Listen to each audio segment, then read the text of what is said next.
What is up, ladies and gentlemen? Steve Nasantoski here of Mason Brew, bringing you another episode of Freshman Feature, episode 5 for the class of 2021. School, stats, recruitment, everything you need to know about every single member of the incoming 2021 recruiting class for Michigan football. Had a poll on Community tab, had a poll on Twitter. But for this one, actually, this is from Joey Shell.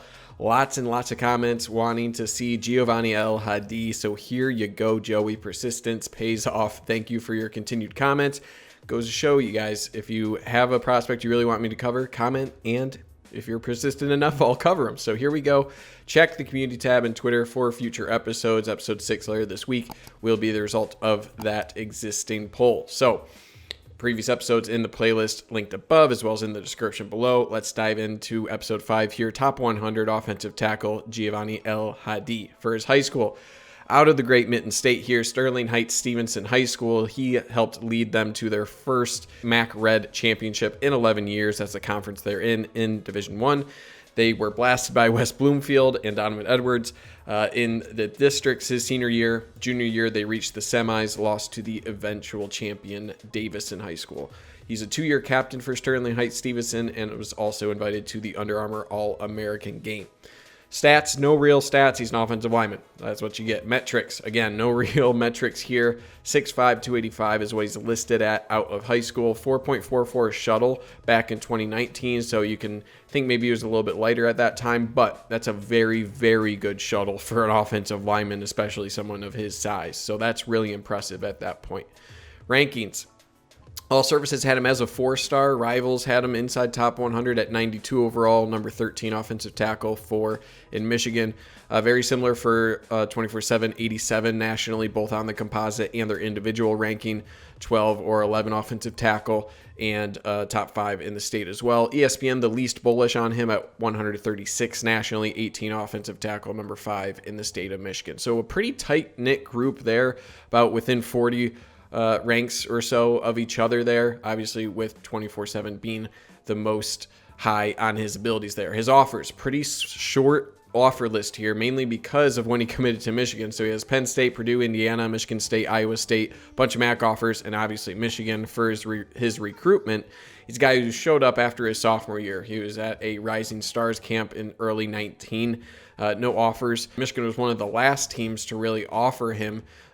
In March of 2019, the offer came in. He committed 2 days later after that offer. So he was actually the first commit of the 2021 class, really never faltered. Not a whole lot was heard about him just because of how little competition there was in his recruitment. As soon as he got that Michigan offer, it was committed, and he's been kind of silent, which I kind of like. So he's had visits only to Michigan. He's an early enrollee, so safe to say his recruitment was all Michigan all the time and never any variance beyond that. For his scouting, so well-developed, muscled early on. There'll be some film I show from a sophomore year where he was already close to the size that he will be and currently is today. He could play both tackle or guard. He has a great bend, flexible, and good twitch. He's very good in pass protection. He has good leverage and push in the run game and can play with a mean streak as well. For the improvements, still working on technique, and there are things he can improve there, but he does have some intangibles that are really good to have for a player. He did have an ankle injury during his junior year, so something to watch as well. His film, again, tonight, 8:30 p.m. on Monday, going to be going through his film live with you guys. Come hang out on the Mason Brew channel, and I'll be there.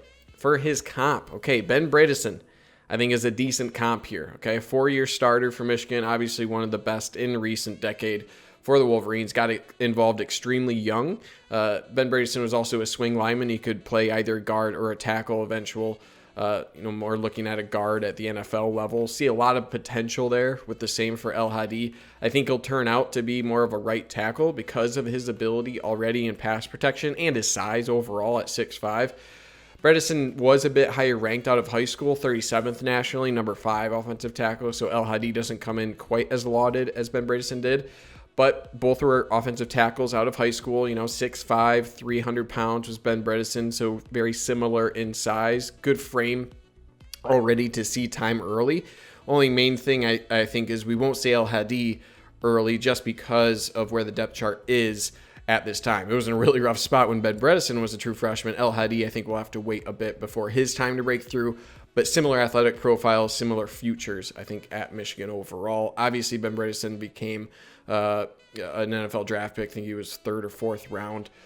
So I could see that for El-Hadi. I think that's closer to where his ceiling will be. First projection. I wouldn't be shocked if we saw him relatively early on. What I mean by relative early on is it's almost surely a redshirt year this year. Even though his ramp-up time may be shorter than your average offensive lineman, I still think you could see him in garbage time in 4 games this year. But next year, there should be a couple spots open for the offensive tackle positions. Stuber at right tackle will be gone.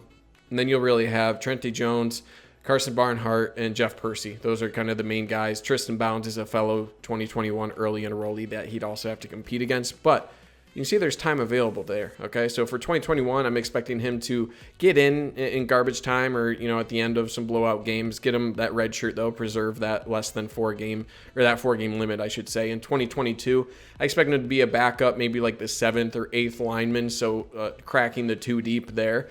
And then in 2023, I expect him to be competing for a starting role, if not starting at the right tackle position. So I think he can really build himself into a multi-year starter and NFL prospect in the middle rounds range. I think he has that upside, that athleticism. Really like a lot of the things he brings to the Wolverines. So let me know your guys' thoughts in the comments below. Where do you think he'll be used this upcoming year, and where do you think his ceiling will be? Check out the community tab to vote on next week's episodes. Also have a poll on Twitter, so as always, check that out. And finally, live stream tonight, 30 minutes or so. I'll be talking through his film. Any questions you guys have, I'll be there. And then like and subscribe, as always, if you like this series, if you like this content. It'll be coming all summer. So beyond that, guys, thank you guys for taking the time out of your day to watch this video. Stay safe out there. And as always, go blue.